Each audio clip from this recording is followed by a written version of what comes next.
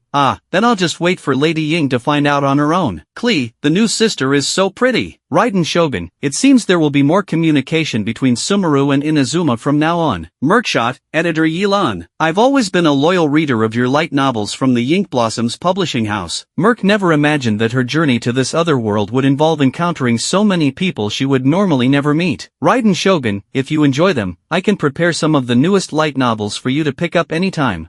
Merkshot, yes, thank you, but it's not very convenient for me here. With Watatsumi Island and the Shogunate army still in a standoff, as the leader, she could not possibly go to Inazuma. Raiden Shogun, since you're with the little one, I'll just bring them over to you shortly. Raiden Shogun, little one, I'm coming over. Linya, while driving, glanced at the group chat messages and quickly replied. Linya, okay. The next moment, Raiden Shogun appeared beside Merc, holding several light novels in her arms. These are the latest light novels I just got from the warehouse. Feel free to take them if you'd like to read. Raiden Shogun smiled warmly as she placed the light novels in Merc's lap. Merkshot flipped through the books, delighted to find they were the latest light novels. She expressed her sincere gratitude. Thank you so much, Editor Yilan. No need to be so formal, just call me Miko. Raiden Shogun shook her head with a smile. Even though Watatsumi Island and the Shogunate army are about to go to war, not everyone holds prejudices in Yinger hearts. If you need anything, feel free to let us know. Both Ying and I would be happy to help resolve any difficulties you may face. The Shogunate forces had already expended a significant amount of manpower dealing with the issues at Tatarasuna and the Amanamashi Islands. If they were to go to war with Watatsumi Island, Yinger chances of victory were not high. Moreover, this war could greatly impact the people's perception of the Shogunate. Avoiding the conflict would be ideal. She glanced at Linya in the front. Ying would never have come up with this plan, so it must have been Linya's idea to summon Merkshot. She didn't expect this young man to have such thoughtfulness. Merc sighed, not saying much. Since we're all within Inazuma, and there is no Sakoku decree, why is Watatsumi Island still at odds with the Shogunate? Linya boldly asked, confident that with Ying around, he would be safe. He wouldn't have dared without Ying's presence. Well, it's a complex issue with many factors involved. Merc hesitated, looking to Raiden Shogun. It seems the Shogunate's measures were not properly implemented, causing discontent among the people of Watatsumi. But Watatsumi Island and Inazuma City are quite far apart, making communication difficult. Over time, resentment has built up. Raiden Shogun stretched and shared her thoughts calmly. Merc tightened her grip on the light novels in her lap, her expression struggling with inner turmoil before she finally spoke up. Although Watatsumi Island belongs to Inazuma, it is the only island that has to pay additional taxes. The amount collected far exceeds the income of our islanders. If this continues, in 3 years' time, the people of Watatsumi won't even be able to afford food. Furthermore, many imported goods must go through Inazuma City before reaching Watatsumi Island, such as the fine fabrics and minerals from Liyue. Just the customs fees alone are double the price of these goods, which Watatsumi simply cannot bear. When Watatsumi was overrun by monsters, the Shogunate forces not only failed to provide adequate support, but also saw us as a nuisance, leaving us to deal with it ourselves. Many of our people lost Yinger lives before we could finally defend our homeland. Watatsumi Island may be nominally part of Inazuma, but when has Inazuma truly cared for us? Merc poured out these grievances one after another, as if the pent-up frustration was finally being released. After speaking, she let out a long sigh, then a hint of embarrassment crossed her face. Was it really alright to complain so openly in front of the Raiden Shogun? Perhaps she had been too rash. When was this tax system implemented? I wasn't aware of it, Ying frowned. In recent times, while handling many Inazuman affairs, she had never heard anyone mention the tax issues concerning Watatsumi Island. I've looked into it, and the Tenryou Commission said the sea routes to Watatsumi Island are quite dangerous and cumbersome, so they increased the taxes accordingly. But the land in Watatsumi cannot be cultivated, and the residents mostly make Yinger living through fishing. They simply cannot bear such a heavy tax burden. As one of the Shogun's closest attendants, Raiden Shogun had always kept a close eye on the happenings across Inazuma, never taking this land for granted. The Tenryou Commission's doing? Ying's brow furrowed. If what Merc said was true, then the Tenryou Commission was pushing the people to the brink. But when they reported to her, they had only mentioned that the people of Watatsumi still worshipped Yinger original deities and were unwilling to accept the Shogun's rule, which led to these actions. The Tenryou Commission has been passed down through the Kujo family for generations, so things have certainly changed over time. After all, nothing remains unchanged forever. Raiden Shogun's lips curled up slightly, her voice as alluring as ever. Ying was silent for a moment before speaking. I will go to the Kuju house and inquire about this personally. If the Kuju family cannot handle this matter well, perhaps it's better to entrust it to the Shumatsuban. Ying's reputation isn't too bad, is it? Lin Ya interjected. Whether it was Kamisato Ayato or Kamisato Ayaka, they both had respectable standings in Inazuma City. Lin Ya wondered when he would have enough primogems to pull for this sibling duo. I will consider it, Ying nodded, then apologized to him. I cannot stay with you any longer today, I must take my leave first. To address this issue as soon as possible, Ying's figure abruptly disappeared from the passenger seat. Raiden Shogun stretched. Ying can be quite terrifying when she's riled up. I should go check on her as well. The two of them left in almost successive steps, the timing remarkably similar. Only the anxious Merkshot and the silent Ningguang remained in the car. I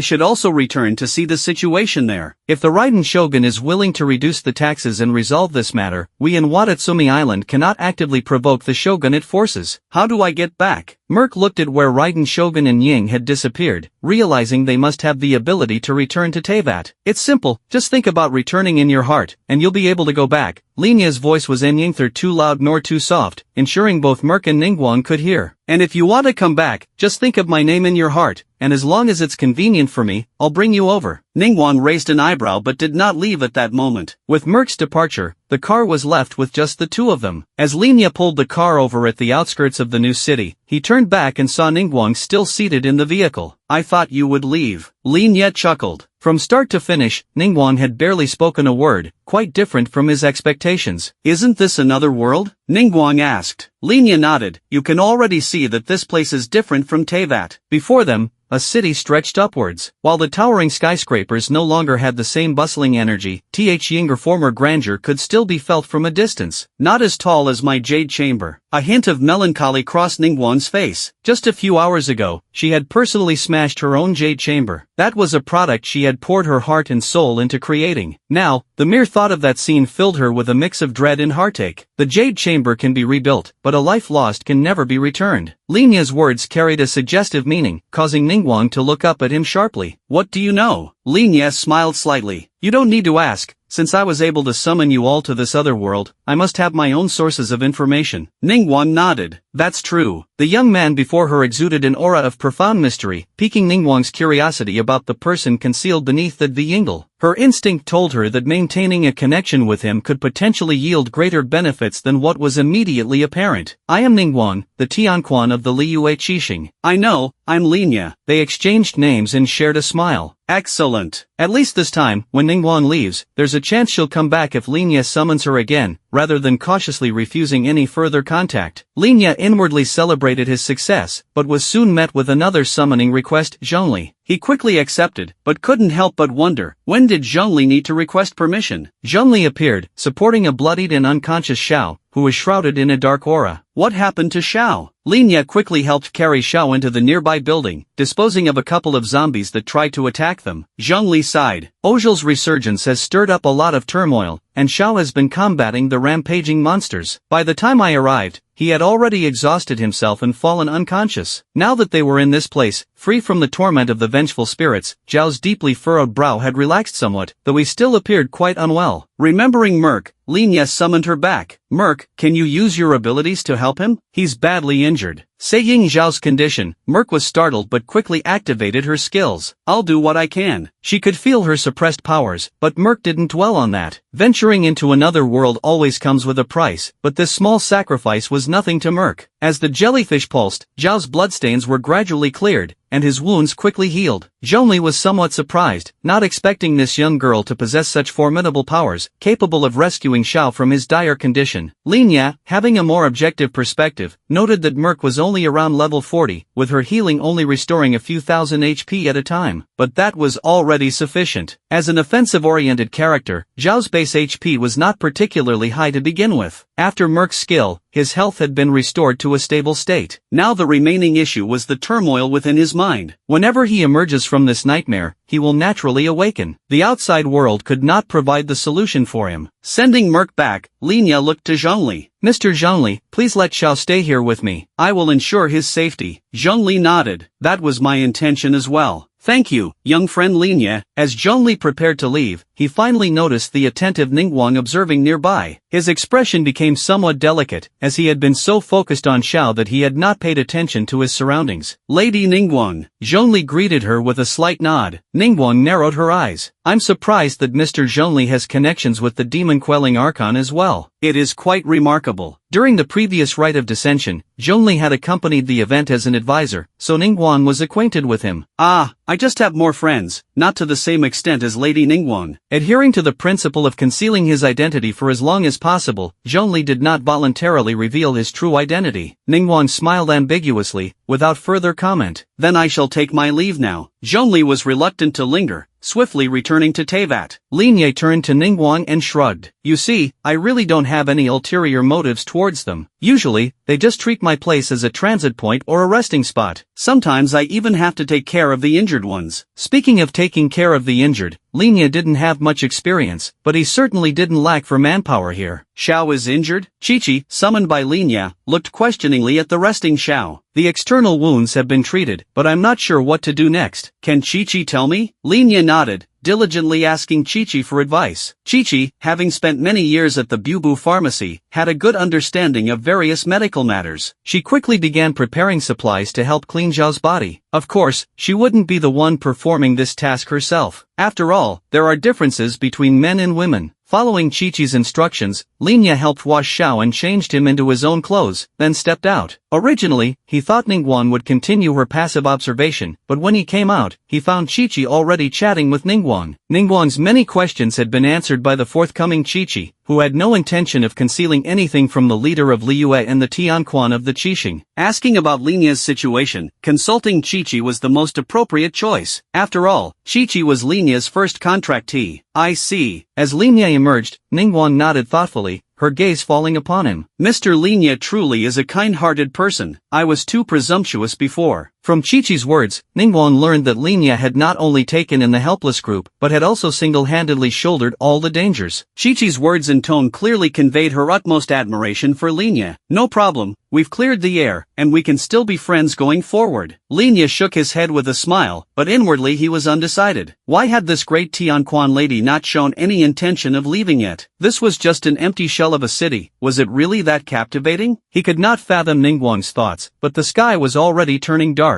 Traveling at night was out of the question, especially since the number of zombies had multiplied several times compared to when he had left. There were even over a dozen zombies roaming the suburban streets. After clearing out most of the zombies, he returned to prepare his own meal. Chi-Chi said that a major incident had occurred in Liyue today, so she needed to go help the Crux fleet. As for Ningguang, being one of the busiest people, she naturally had to leave as well. Saying that things had settled here, the two of them departed. Lin Ye casually made himself some food and started scrolling through the group chat while eating. Mondstadt had also held a celebratory feast today. In Klee's photos, Venti somehow managed to sneak in, guzzling a barrel of dandelion wine. Liyue was cleaning up the aftermath of the great battle. While the main forces fighting Ozhel were not these ordinary soldiers, they had still suffered injuries in resisting the monsters. The Bubu pharmacy and many other apothecaries had gone to lend a hand. To comfort everyone and ensure the victory was not too bittersweet, the leading restaurants of the Wanman restaurant had sent food to the Crux fleet members bivouacking outside the city. Shanling, I was the chef for today's comfort meal. I guarantee it's delicious. She had attached a photo of her radiant smile and the abundant dishes on the table. Even with just this one photo, Lin Ye could almost smell the aroma of the food. How people put others to shame while he was munching on instant noodles in this apocalypse. Shangling was feasting in Teyvat. Teyvat. Ningguang looked at the messages in the group chat, her gaze drifting out the window. Sure enough, the soldiers were being distributed Yingerboxed meals, eagerly digging in. What are they eating? She couldn't help but ask. The members of her secretariat were also busy today, with only Baizhu remaining by her side. He respectfully answered her question. They are boxed meals sent over by the restaurants in the Liyue harbor. Are you hungry, Lady Ningguang? I shall have them bring you some. Ningguang shook her head. Bring me one of Yingerboxed meals as well. I shall eat that. Baizhu's eyes widened. But Lady Ningguang, how can you partake in such common fare? The kitchens can whip up something for you in no time. I grew up in poverty, there is nothing I have not eaten. Besides, Liyue has just weathered a great battle, with much loss. Now is the time for thrift, and there is nothing wrong with eating a boxed meal. Her words carried an air of authority, leaving Baiju no choice but to go retrieve a boxed meal. Miss Baiju, are you here for a boxed meal as well? The server was surprised to see her. It is for Lady Ningguang. Baiju shook her head, not being hungry herself at the moment. Lady Ningguang is eating a boxed meal? The server was utterly astonished, nearly dropping the ladle into the pot. His exclamation drew the attention of many others, who began questioning the veracity of this news in bewilderment. Now is the time when Liyue is in need of restoration, and it requires the collective efforts of everyone. Lady Ningguang is willing to share the difficulties with all of us and work together to build Liyue. Whatever the people eat, Lady Ningguang will eat the same. This reflects Lady Ningguang's determination. Baiwan, with his quick-witted and responsive nature, seized the opportunity to create a favorable momentum for Ningguang. In no time, everyone held Ningguang in the highest esteem. Even those merchants who had previously harbored some reservations about her, now couldn't help but admire Ningguang's magnanimity. Lady Ningguang is truly remarkable. With just this simple lunchbox, she has reignited the enthusiasm of everyone, and now they are full of praise for you. The lunchbox was placed on the table, and Baiwan was deeply impressed by Ningguang's tactics. Ningguang looked at the lunchbox without explanation. Now that she had reached this position, her every action and gesture would inevitably be interpreted in various ways. She couldn't avoid it, nor could she stop it. It's quite delicious, Ningguang said, finishing the lunchbox bite by bite. Xiangling, yay! Lady Ningguang said my cooking is delicious. After conquering the 4 adepti, Xiangling has once again conquered the Liyue leader with her culinary skills. Lin Yi, Xiangling's cooking is amazing. Saying the current situation, everyone should be resting now, so Lin Yi took the initiative to send a message to cheer for Xiangling. Xiangling, hee, you're making me feel so embarrassed, but I'll work even harder in the future. Lin Yi, keep it up, I believe in you, Xiangling. After encouraging Xiangling, Lin Yi was about to go to sleep when he heard a message notification. Ningguang, are you asleep? Lin Yi, not yet. Ningguang, can I come over? Lin Yi, sure. Qiqi had just returned to rest after checking on Xiao, who was Ying in the next room. Lin Ye's room was currently unoccupied. Lin Yi took out a power bank and plugged in a small lamp, casting a faint glow in the room. That's when Ningguang arrived. As Ningguang looked around the room, she finally sat down on the bed, leaning against the headboard. Her long, flowing white hair cascaded down the sides, exuding an exquisite, captivating beauty. It is said that one should not look at a woman by the lamplight, nor a man by moonlight. Yet the dim light cast a mesmerizing silhouette of Ningguang's figure, tracing a graceful arc on the wall. It's quite peaceful here, Ningguang murmured, her eyes gently closed. She had been sleeping at the Jade Chamber, but now that it was damaged, she had no choice but to find another place to stay. I'm glad you find it to your liking, Lady Ningguang, Lin Yi replied, sitting upright in his chair. Although Ningguang was just a 4-star character in the game, her identity as the leader of Liyue made her impossible to ignore. Moreover, the indescribable aura of nobility and languidness that she exuded was enough to make Lin Yi's heart flutter with every glance. There's no need to be so formal. Just call me Ningguang, and I'll call you Lin Yi, alright? Ningguang said with a smile, having grown weary of the constant honorifics. Alright, Ningguang, Lin Yi nodded, his gaze admiring her flawless figure. She was like a perfect work of art. Simply by being present, she enhanced the entire room. But Lin Yi knew that Ningguang was no mere ornament. Her capabilities and acumen had transformed her from a simple merchant into one of the most influential figures in all of Teyvat, with an unshakable position. Why are you staring at me? Ningguang opened her eyes, her crimson irises clear and piercing, as if they could see into the depths of one's soul. Lin Yi quickly averted his gaze. Are you going to rest here tonight? With just the one bed in the room, if Ningguang were to stay, Lin Yi would have to go to the next room and share with Xiao. Hopefully, Xiao would be willing to accommodate him. Is that all right? Ningguang yawned, her eyes brimming with fatigue. She had been busy all day, and her body was indeed quite weary. The temporary accommodations, though refined, were still not as comfortable as a modern, luxury mattress. Moreover, it was incredibly peaceful here, and she would not be disturbed. This was an excellent place to rest.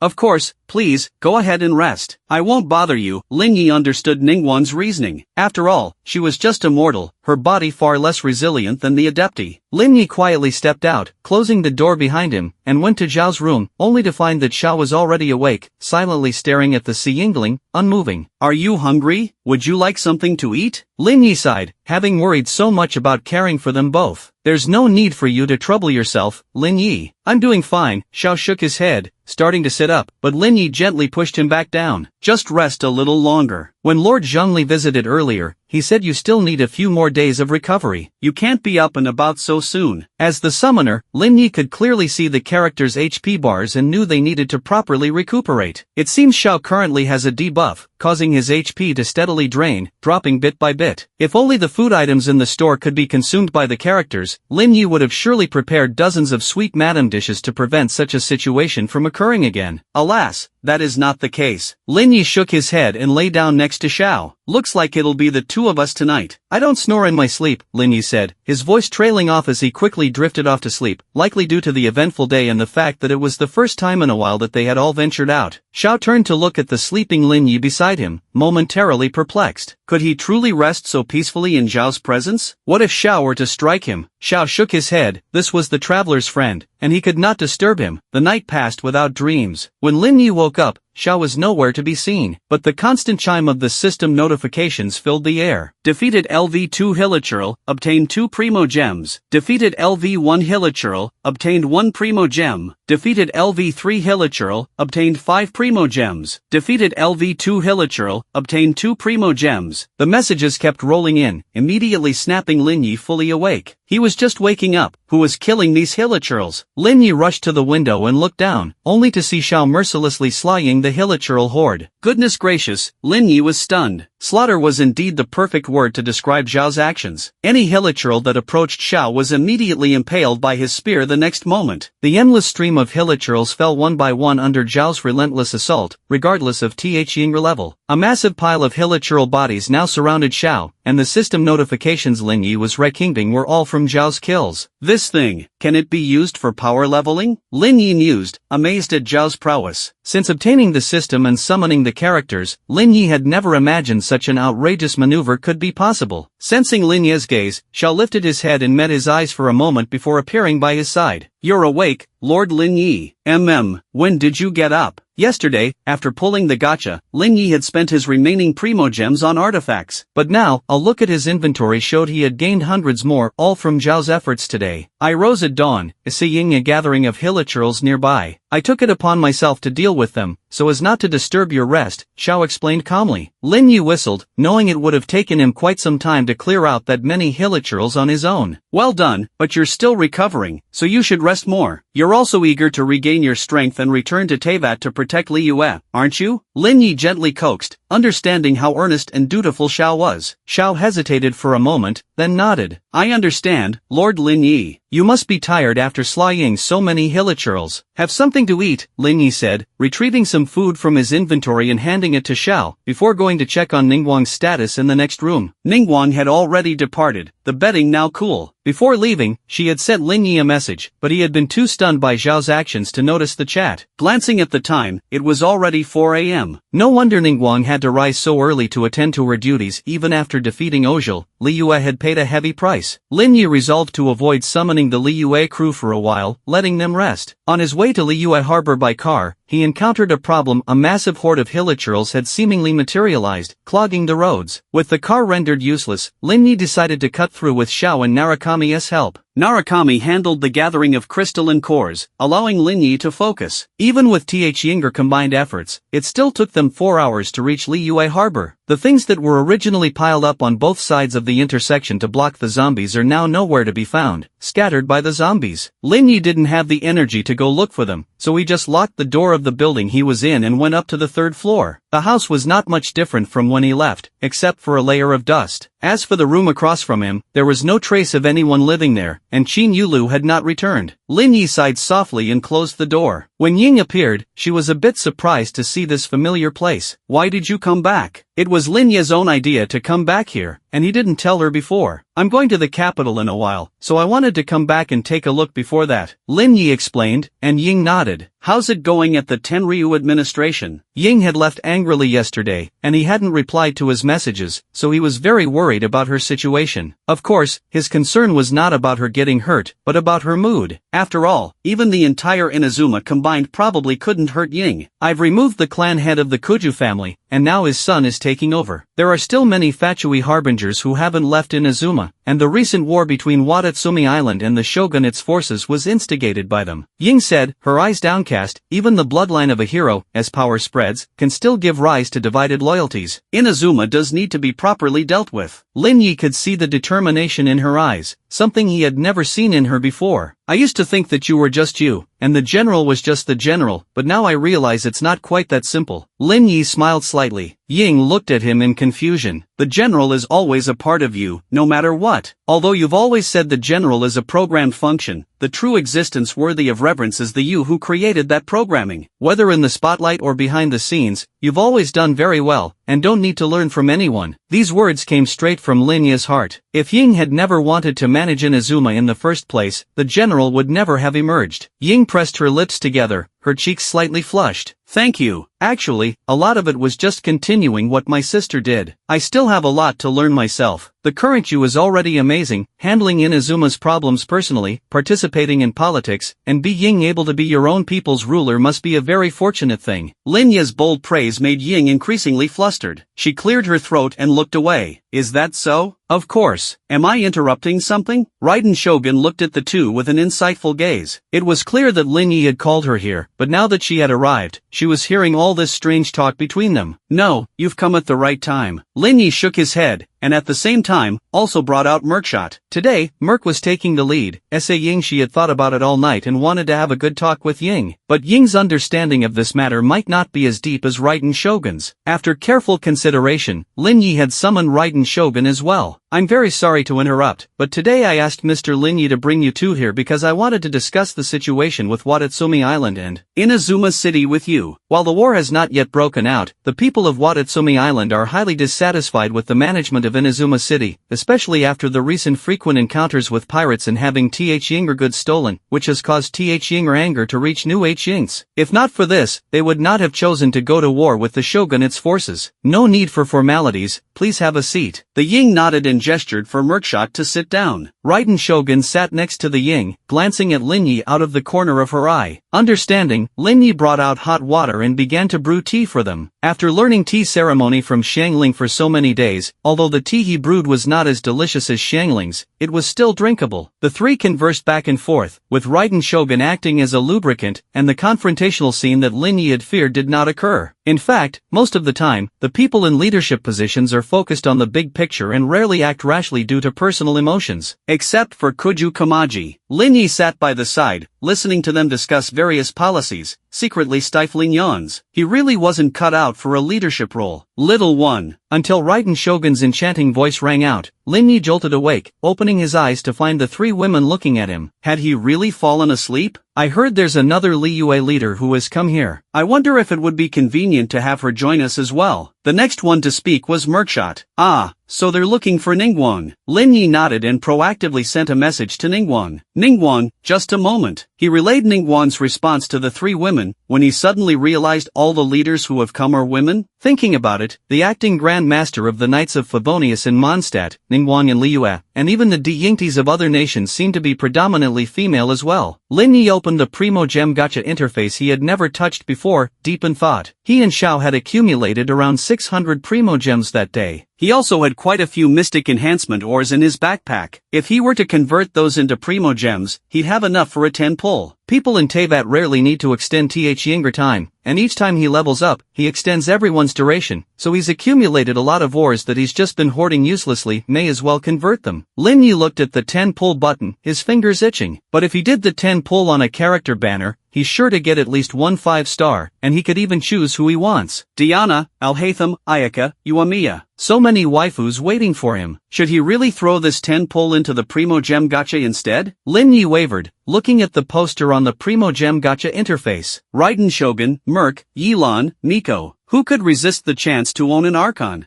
Seizing the opportunity while Ningguang hadn't arrived yet, Lin Yi steeled himself and immediately hit the 10 pull button. Shit! The result was so miserably bad that he couldn't help but let out a curse. What's wrong? The three women were drawn by his outburst and looked at him concernedly. Lin Yi quickly shook his head. It's nothing.